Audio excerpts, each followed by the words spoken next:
Thank you for joining us for the PEBCAK Hold on. Podcast. Oh, it's Brian this Wah, time. wah, Yeah. wah. I hit record and it just crashed immediately. That's wild. Hello, my friends. Thank you for joining us for the PEBCAK Podcast, weekly information security show featuring some all-around good people. It is week 44 of 2025. I'm Jarvis Leonard III, and is it just me, or is it getting darker earlier now? Who the hell is Jarvis Leonard III? Glenn hasn't been keeping up with the episodes. No, I guess not. So, I don't even understand the reference. I think I'm the one that might have made it up. You did. Who also come up with such an outrageous name? With me, we have my co-host Duke Silver, who is severely disappointed that Grand Theft Auto 6 got delayed again. I'll be honest with you, I didn't know that it got delayed again, so there's that. Actually, you put like a screenshot of something. All I know is they spent like $2 billion on this game, which is I insane. sent it in the group chat, yeah. that's an insane amount. It's still delayed. We're still like a year out. How many copies do you have to sell at $60 a pop? I guess it must be in-app purchases what's going to cover the net on this one, right? I think so, yeah. Like GTA Online 5, which came out like, I want to say like 12 years ago or more, like that still has a thriving online community and people buy, GTA bucks through that. So they're keeping afloat somehow. Yeah, good Do for you them. play? Have you guys played GTA? Never online. I no. played, I've Yeah. only played the campaign, single player campaign, and it was, that GTA 5 was really good. Good storyline. I didn't know there was a difference. I thought it was always online. No. I just remember Online, I immediately just get killed. Like I have no skill for the online. I don't know what the heck I'm doing. I'm gonna get killed immediately. Hmm. I thought it was funny as I remember like reading about Grand Theft Auto 5 and like there's like an adult club there. And I was like, oh, that's interesting. And I was like, I wonder how long it would take to find it. And it's like right around the corner from his house. I'm like, get the hell out of here. I Of was like, course this it is is. too easy. Yeah. Yeah. And since you heard that third voice, we'd finally have Glenn Medina back, who just celebrated a proud papa moment. Yeah, it's awesome. I got a doctor in my family, in my immediate family. There So, you go. That's insane. Pretty awesome. Dr. Pretty Medina. awesome. And she's going to be making some pretty good bones. So she might be coming off the payroll faster than I thought. Yeah, she'll pay for your retirement home, Glenn. Thank goodness. I hope She'll so. wipe your butt. and not because that's her job. Yeah. It's because she actually loves me. So Yep. Is the doctor in theology? What is the doctor in? physical therapy. I know, So- I'm just messing. You're supposed to laugh at that. That's not a real doctor. You know that. Doctorate in underwater basket weaving. That's it. Or something like English. Yeah. Right? Yeah. No guests this week, just us hosts. Combined, we still have decades of information security experience here, not just to educate, but to entertain. We've got 4 awesome stories for you this week, so sit back, relax, and read a good book after you're done listening to the podcast. Did you Yep. say we still have decades of experience information security? It's like, did we lose a decade here and there? Yeah, sometimes we have guests, like we're like borderline centuries of experience. We have a good 1 or 2 Yes. good guests on. Do you remember on Howard Stern they used to have a special guest and it was evil David Letterman who would just say the most No. out of pocket stuff. The guy like he was like he would do impersonations of David Letterman, but like it sounded like it was him. But then all of a sudden like you just go off the rail. I was like, we need one of those. Like you guys need to figure out how to do We impersonations. have you. What are you hire talking voice about? actor. We've got Duke Silver in our corner. Why do we need an No. evil David Letterman? I wanted like an evil David Letterman on the pod. People would be like, That's they need to go on video. How did they get David Letterman? Who would be a great person to impersonate that if we could? That would somewhat appeal. Impersonate Alex Yeah. Jones. Alex. No, that's Who the heck way is too Alex off base. He's the guy that's I like guess they're saying names. I have no idea who the heck we're talking about now. the That frogs. must be Turn Alex. the- the water's turned the frogs gay, Glenn, here. Oh. Yeah, That was he's a that guy. giant conspiracy theorist. No, Yeah. who would be a good security person that everyone knows? Oh. Probably Krebs. not Krebs. Krebs. I have no idea what he sounds Kevin like. Mitnick. Rest He's in dead. peace. Yeah. What the guy? Well, yeah, I'm sure Scott Savage will tell us, like, oh, this is what you I should was do. I was listening to a pod last night with Joe Rogan, and he had Theo Vaughn on. I thought Theo Vaughn's awesome. So He is hilarious. Yeah. Like he's the right amount of like serious, but the right amount of like I don't care. yeah, He'll just crazy. say like He's the got a most little bit off the rail and he's things. got a little bit of crazy with him too, right? Yeah. So yeah. This week we're going to talk about Microsoft Edge protecting users from scams, a Who Watches the Watchmen story. For our third topic, executives sell secrets to Russia, and close with line waiting talk. For our first topic, Microsoft's Edge browser built on Chromium will get a scareware sensor for faster scam detection. Scareware happens when an error message appears on the screen and warns the user that their computer is infected or some other type of lure to get the victim to call the scammers. And sometimes they have like loud noise, it's full screen, you can't exit the full screen, flashing lights, just really annoying and attention getting. This is on the heels of a disturbing and tragic news story about an elderly couple that were swindled out of over $1 million, their entire life savings, from a tech support scam that made them believe their bank account was being used to launder money for terrorists. Microsoft will use on-device AI to scan the contents of a web page and use Defender Smart Screen to block suspected tech support scams. In addition to that detection, the blocker will now exit full screen mode, display a warning, stop any loud audio, and show a page thumbnail so you can see what it looks like before you open it. Users can also report these scam sites to protect others by sharing that diagnostic information and screenshots with Microsoft, which helps that smart screen service detect scareware better. What are they going to do with the customers that use Mac? We don't get scared. This is never. I'm listening to this like, wow, I've never in my I've never entire had that life. problem. Yeah, exactly. So option Like I one, switched my parents over to the Mac a long time ago. So yeah. And a lot of like the tech support scams means your Windows machine is infected, call Microsoft support. So there's that piece of it. I remember, like Glenn, I converted my parents over to Mac. My stepdad hated it to this day. He was like, "Ugh, this thing, horrible. QuickBooks, need my QuickBooks to run." I'm like, you don't even have a business anymore. He's like, I need my P&L for the year. I'm like, all right, calm down. It's all SaaS anyway. It's all in the Yeah. cloud. But my mom was like, she'd give me the call. She's like, Brian, Microsoft is, telling me I need to pay them. I was like, Mom, you don't have any Mac, or you don't have any Microsoft anymore. Just hang up. You'll be okay. Oh. Yeah. That's like my daughter getting a text from Fast Track that the car had a ticket for the non POV lane violation. I'm like, you don't own the car. How would they know to contact you? Yeah. Oh, I have a PSA. I just found this out in Arizona. It used to be if you had an EV, you just use the HOV lane anytime you wanted to. And I guess in September they got rid of that, so you can no longer That's do it. correct. It has to be 2 or more people all the time. It's Yeah, the rich my people sticker tax. expired. Yeah. You say rich people, but it was honestly a lot of people were like, what was the first EV that was getting like 50 miles to the gallon or to the charge? Prius? Yeah, there was just a ton of Prius, Priuses the that are. Volt, I almost yeah. bought one because I hated traffic so much. I was like, I don't care. I'll whip a Prius. I don't have to be stuck in traffic. Get home 40 minutes earlier.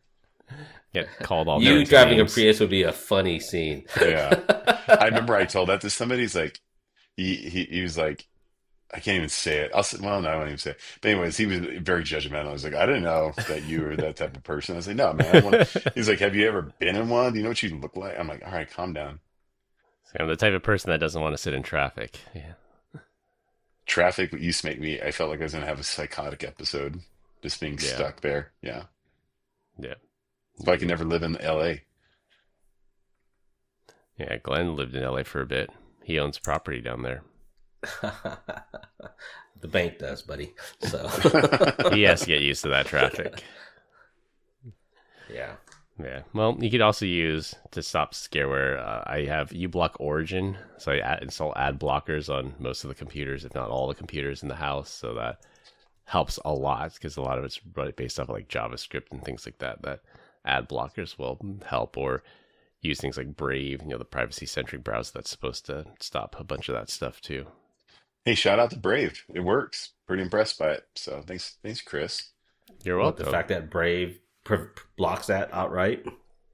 Yeah, they block trackers. They block a lot of crap. Well, I can't tell if it's actually Brave blocking because I have uBlock Origin installed too. So it could be uBlock, could be Brave, but Brave does block a lot of the nonsense stuff.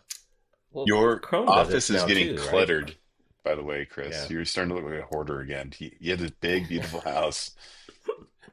Organized, buddy. Yeah, I don't think he I has need enough the, coffee cups and tea bags. I need to put my Halloween costumes away. Halloween's It's What's going over. on? that award you have in your upper right-hand corner. I took that out the other day and spiked it like a football. It shattered pretty cool. Then I was like, there was You know, on glass display. everywhere. Yeah, yeah. The Z. Yeah. I was like, man, I really should have done that. It was like somebody could walk out and get little shards of glass stuck in their feet. Kind of Cut felt bad about themselves? it. Yeah. Yeah.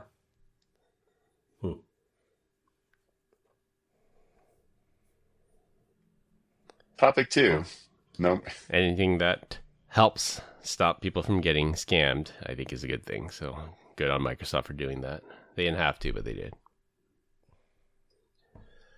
For a second topic, in a serious case of who watches the Watchmen, 3 former employees of cybersecurity incident response companies, Digital Mint and Signia, have been indicted for allegedly hacking the networks of 5 U.S. companies in Black Cat or Alpha V ransomware attacks back in 2023. 2 of the alleged criminals were ransomware negotiators, and the other was an incident response manager. Huh.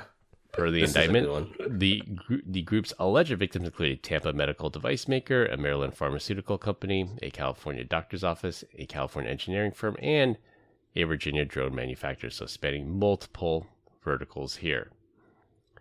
The 3 acted as a full-on affiliate, gaining initial access, deploying ransomware, stealing the data, and then extorting the companies for cryptocurrency. The trio collected at least one $1.3 million ransom payment from that Tampa medical device company. We always preach to watch out for insider threats, but you may not expect that the insider threat to come from one of your cybersecurity vendors. you're going to protect us, right? Yeah, man, I got your back. It's going to be bad, though. That's horrible. It's like you put these trust in these companies to keep you safe, and then they're the ones that are acting on behalf of the ransomware gangs. I mean, let's be real. Who's ever even heard of Digital Mint and Signia? Did I say it? Signia? Signia, I think. Yeah. Signia, yeah. There's a reason, like I've said this once and said it 1,000 times. It's like you get what you're paying for, right? Just like discounted butcher meat. There's a reason why these guys may have been a little cheaper. Yeah, you don't necessarily find this at like a Mandiant or a CrowdStrike. Yeah. Or a Red Canary. Come on, don't be a jerk. Or Unit 42, right? Is that what it is? Yeah. Yeah. Yeah. When are we going to come out Unit 43 just to one up? Why not just 46? Yeah. Just go Unit straight up. 6-7. Yeah, you six, pay seven. now for the kids. Unit 6-7. Yeah, I was trying to figure out like sometimes I like to like look up the history of the name of like Yeah. why they call it what it is. And I remember looking at Todd's company, I was like, man, this is the dumbest thing I've ever heard. Like, The like origin give- of their company name. yeah, I was like, at first I thought it meant cat. I was like, I don't even know, like, but that's Gato. El But anyways. Gato. Yeah. Oh, Gato, yeah. Different strokes for different folks. I would say Yeah, you named one of those. What would you call them? Digital cybersecurity response teams. Mm-hmm. I will say one of IOTs. those. Yeah, one of those companies went to one of my customers and they're like, Zscaler is good, but they actually suck. I was like, what? Why would you say that, dude? Like, what is your context here? Like, you're supposed to be like a independent third company or third Yeah. party, and like he was going on and on about let's say a DNS thing. I was like, but no, we stopped that. Like, I don't understand. Like, did you just not turn the button on? Like, like who's giving you this information is insane. Sounds like fake news. Yeah, a little bit. Yeah. A lot of times, just misconfiguration on anyone's part, right? I mean, it's like it's the security controls were there. It was just misconfigured somewhere. Yeah. Yep. 100%. Yep. Or it's That's just one of white those noise, things, so like- many notifications, just sleep right through it. Mm.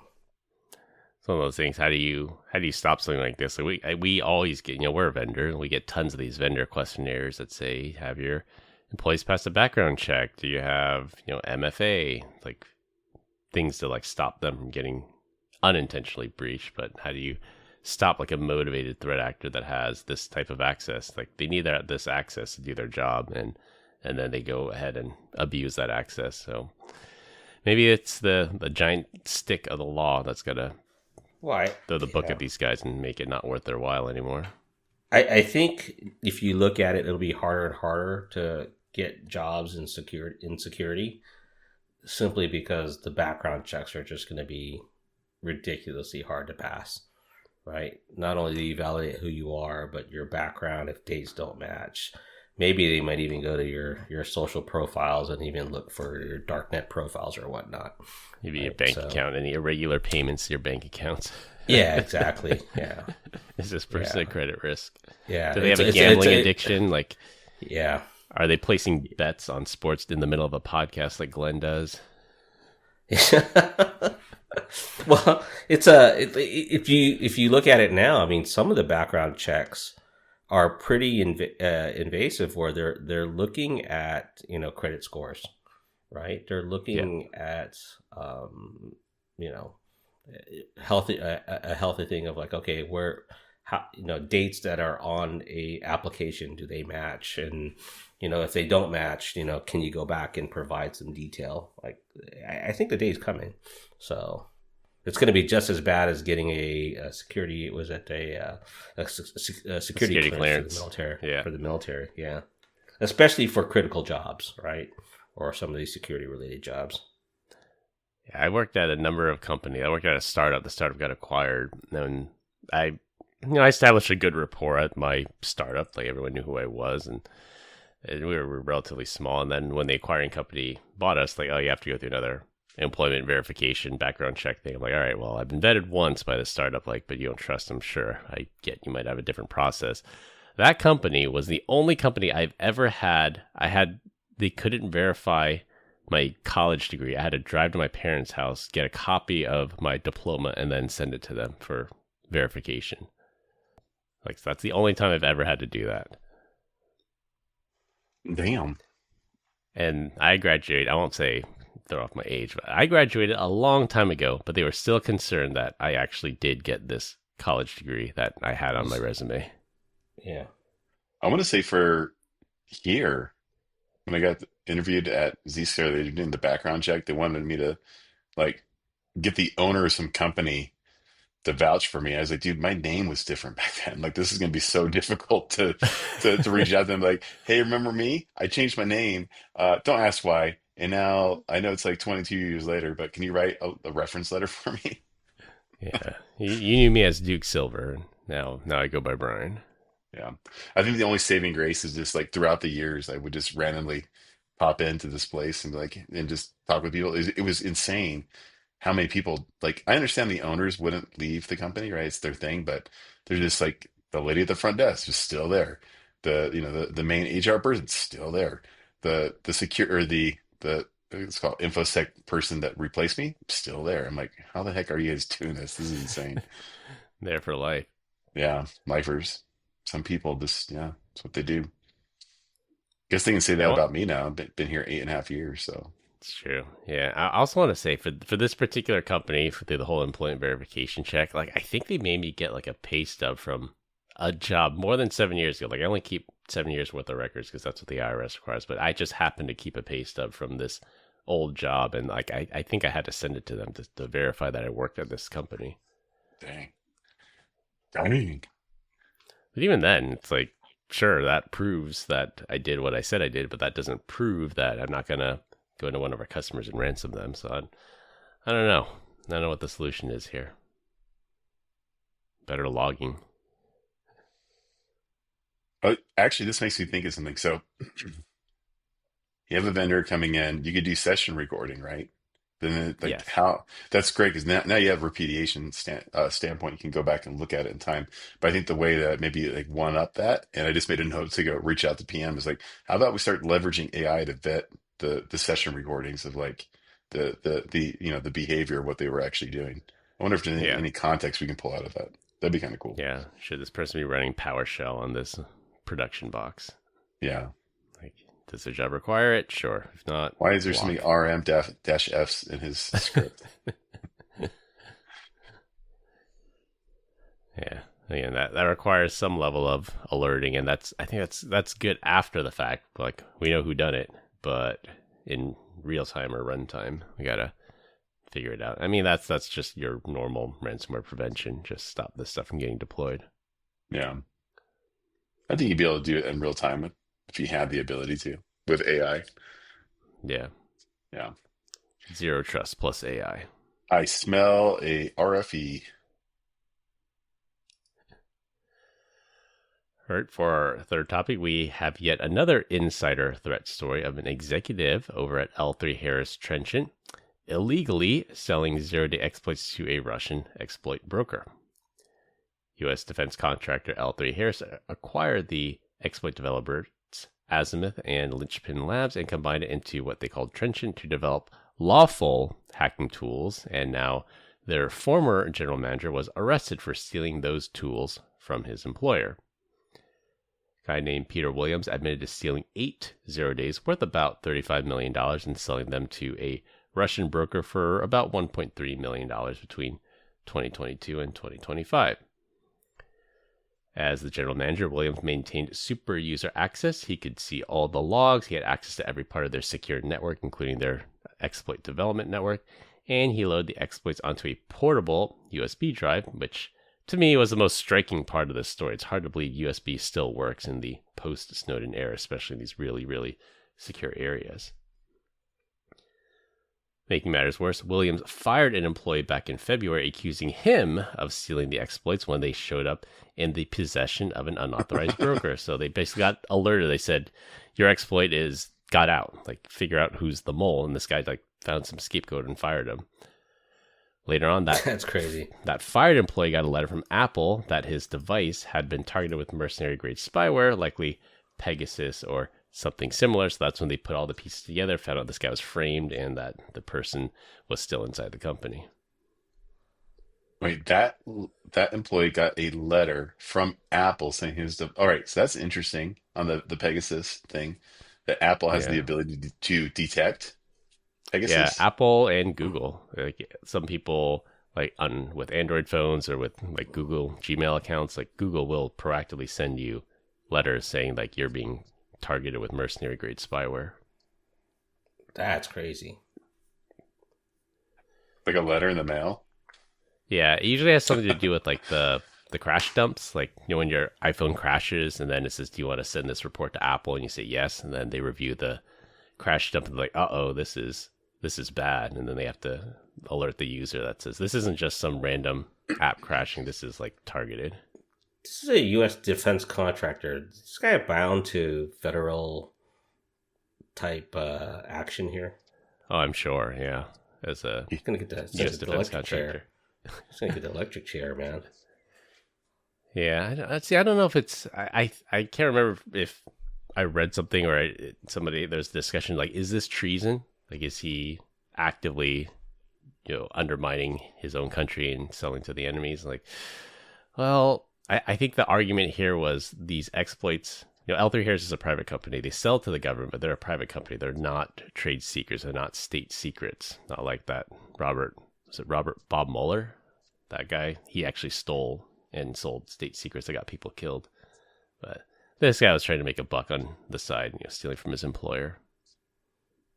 Still not good. Not good at all. So... Yeah, and that's also the thing. Remember, we talked a couple of weeks ago about these sports stars making hundreds of $1 million contracts, and they lose it all because they're throwing games for $700K. It's the same thing. This guy made $1.3 million over 3 years. This guy is the general manager at a major defense contractor. You'd think his salary and stock would be enough, but I guess apparently it just wasn't enough, and he needed more. I mean, I could always use an extra 1.3 million for anyone listening. Right. Off Just the kidding. Books, untraceable accounting payments. No. Yeah. Not that way, Brian. Going back to episode 1, I don't like handcuffs. Yeah. Silver bracelets. Of any type. Yeah, any type. Yeah, I mean, this guy, all he had to do was just not steal. Like, I think the story said, like, he has a wife, he has kids. Like, this guy's got to spend decades in prison now, away from them because of a bad decision he made here. That's not just a bad decision. That's just a gross violation of security policy, like breach type, right? I mean, this is crazy.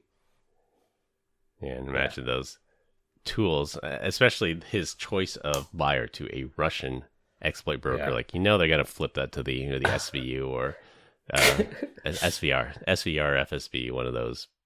Could you imagine the guy that he set up going, "I told you I'm innocent." Yeah. Meanwhile, he's in Guantanamo Bay. Getting interrogated. Oh man. Yeah, that's He the set up a challenge. patsy. This guy was the general manager. Like, when I worked in sysadmin work, I had people that, my boss and their boss's boss, the general managers, they had basically practically unlimited access, which is not a good thing. And I was talking with our friend of the show, Ben Coral, about this particular story, and I actually posed the question to him, like, in this day and age, how can anyone still allow USB, especially in secure areas? And he and I both kind of came to the same conclusion. Like, if you're high enough level and you scream loud enough, like, you can get an exception. Like, most people should not be using USB, but if I'm like, I'm an executive, I need this because my printer is broken and I have to move this file and I need it now, then they're likely to get some kind of exception for that. Yeah, but to be an executive and then be the mole that sells the data, that's a totally different story there, right? Yeah.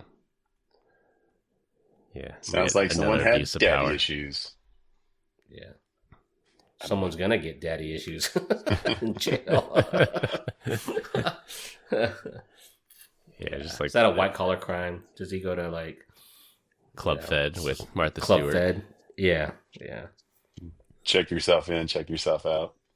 Yeah, I don't know. I have a feeling the judge is going to throw the book at this guy because that's a very bad precedent. And I think the chilling effect, too, on exploit development in general, that there's a certain level of trust that they develop these things and they sell it lawfully to government agencies. And then they said, well, what happens if these things get out? Should we not do exploit development? And then here's just proof that it got out and could be used and weaponized against us.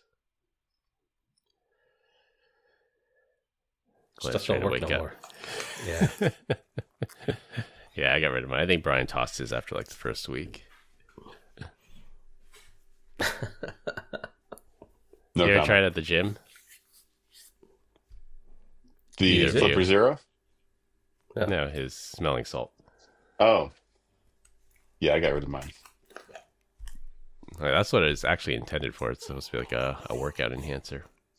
It's a something booster, right? It's the same thing that when someone's knocked out, you crack it and put it over their nose and it wakes them up. That's all it really. Like the ammonia. Yeah. Yeah. All right, for our last topic, it'll be a rotating topic every week. This week, we're going to talk about line waiting as a service. There's a good chance that as you're listening to this podcast, you're in some kind of line, either a line at the coffee shop or at the airport or the DMV or waiting for Pokemon cards. So do you have better things to do? Because I sure do. For about $20 an hour, you could hire a line sitter or line waiting as a service. If it's below freezing or it's raining outside, just add another $10 per hour, and it's BYOC, so bring your own chair. Companies like TaskRabbit are now offering services to hire line sitters so you can do more important things rather than waiting in line for those rare Pokemon cards or that latest sneaker drop. So are there things you'd be willing to pay $20 or $30 an hour for to have someone wait in line for you? That's like, think of the Black Friday sale where you're trying to save $100. You're gonna have someone wait in line all night long for $20 an hour to save the $100. Yeah. In some instances, it doesn't make sense. Maybe it's the Taylor Swift tickets that Brian likes to go, the concert that Brian likes to go watch. Maybe might be worth it. I'm a Swiftie. Yep, you're right. Yeah. Yeah, those are just being farmed by bots online, unfortunately. Yeah. I think Me personally, nah. Yeah, pass. Sorry. I was going to say I'm just so desensitized by it. Like I just get up and leave. Like if that's gonna happen, maybe again, I hate the theme parks, but if I had to go back to a theme park and I can hire a bunch of people go stand in line and I can just go from the back of the line to the front over and over and over again, maybe I do that. What about that? Or you can pay the premium to get that private tour. They just cut the line. That was like a It's once called Fast Pass, Brian. No, there like so there's the fast pass, but there's another one. So there's you have to call. It's seasonal, and you can have 10 people in your group. At least the time that we did it. So you still have to buy the park hopper pass, and for us it was tickets plus they gave you like a chaperone that will get you wherever you want to the front of every line. It was an extra $10,000. And we did all of the theme parks in Disney in one time. Like you just get to the front of the line, just want to do it again, just right there in front of the line. They just walk you around. It is Oh, wow. exponentially better than the Fast Pass. I mean, Mine $10 is heading as a grand. service. What are we talking about? 10 grand. 10 grand. For that. But let's think about it. Like Family if of 10. split around. $1,000. Yeah. Yeah. 10 people. but 10 people, but like what the reality is like you can't really do all of Disney in one day. So you have to look at that. It's like, okay, so it's 10,000, but it's also I'm going to do multiple theme parks over the course of 5 days, plus the hotel, plus the food. Then you get so close that it's like, and then there's no waiting. Like to me, it was like a no-brainer. Yeah, I think you're missing the whole point of being miserable at Disneyland, spending all that money, waiting in line, being hot. Yeah. Right? part of the So- Didn't experience. have to wait in line. Didn't have to, like so. Yeah. I would be like, if I could do this and it was cheaper than the 10 grand and still be able to get in front of the lines, yeah, I'd do it. But again, you'd have to convince me that I need to go to Disneyland ever or Disney Yeah. World ever again. Like I don't. Yeah, they're doing this for parking too in San Francisco, aren't they? Parking Spot Hero, Yeah, something like Spot that. Hero. Yeah, there's apps for that where you can pay to reserve a parking spot in advance. Yeah. Yeah. Yeah, I will I say, don't since know. you brought up the whole Taylor Swift ticket thing, so I will be traveling to Japan in the future, and I tried to book. I don't know if you guys have heard of it, the Pokemon not- Cafe. You're not going to travel in the past? What the heck, Chris? What are you? Okay. Anyways, yeah, no, I've not heard about this Pokemon Cafe. It's like it's really popular, and they only have a set number of reservations per day. I think it's like 20 or 40 maybe or so per day, and then you have to go to the website. It's like a rare sneaker drop. Like you have to go there at exactly this time, hit refresh, and then hope the website doesn't crash. And I tried it like I don't know 3 or 4 times, and every time I did it, it was just like full. Like you hit the buy button, and mind you, it's 2 a.m. Pacific time when you have to book these tickets too, so it's not a very convenient time to do it. You book it, the website inevitably crashes. When the website comes back up, they're all sold out. So it's just really literally luck of the draw. And then there's these like I don't know, these like Facebook groups and other places where they'll resell you their reservation for an exorbitant fee, but unfortunately there's a lot of scammers out there too. So maybe that if you could find like a reliable way to get rare reservations like this, then maybe that might be worth it. Yeah. I'm surprised you haven't created a bot to make it through all that, Chris. They Leverage. are pretty good with their anti-bot technology, like their CAPTCHAs and things like that. Yeah. To prevent that. I mean, I'm sure they have the whole trace buster thing that those sophisticated scripts and bots can get through it, but I don't think I'd be at that level to figure that out. Meanwhile, ticket scalpers are like, this is our whole business. What you're describing. Exactly. Yeah. Yeah. But I was trying to think if there's anything worth paying for. Like, cause like when I go to the DMV, which sucks, like going to the DMV is awful. Every time you have to go there in person, like I just bring my work laptop and I just work the whole time. So I'm like, Dude, there's a fix around that for the DMV. You pay the $80 for AAA, and then you go to a AAA office, and you get in Monday through Saturday. I had to go twice, and I think both times required the actual DMV, not the AAA. So it wasn't like a vehicle registration or driver's license renewal. It was something else that I had to go there, and every time I went there, it was an awful experience. Arizona moved to scheduling an appointment. I Like, did. ever since COVID. I did. Yeah, and so I scheduled the there's no waiting. appointment. Yeah. The appointment's like 4 months out. I get there, and I Yeah. still have to wait like an hour. I haven't had to set foot in a DMV in like 7 years. Like what? I'm just trying to think of what do I need to do inside of a DMV that I can't do inside of AAA. So Chris is trying to do a power of attorney. His uncle yeah, passed, I that's bet. it. Yeah. Yeah. Well, He's trying to register. When I got Real ID, I think you had to go to the actual DMV to get Real ID. I don't think you can do that at AAA because they have to like verify like your passport and birth certificate. They don't do DMV doesn't do driver's license. So You mean AAA? it's just AAA. Yeah. Yeah, so that was one reason I had to go. And the other reason is really stupid. Like, I paid my vehicle registration online like a good Californian, and then they said, oh, we never got your payment, or your payment bound. They said something stupid, and there's like no appeals process whatsoever. Like, they give you a phone number, you call the phone number, no one ever picks up. I called every single time of the day, no one ever picks up. And they said, we're going to revoke your registration unless you show up in person to a DMV office with cash, right? So no checks, no credit cards. You have to show up with cash. Fished. And you pay a penalty. No, I mean, I showed up to the office and they gladly took my money. Yeah, that was a terrible experience, I will say. You guys are both lifers in California, aren't you? You guys are never moving. Don't say that. Oh, Don't say that. Glenn might. I might. We'll see.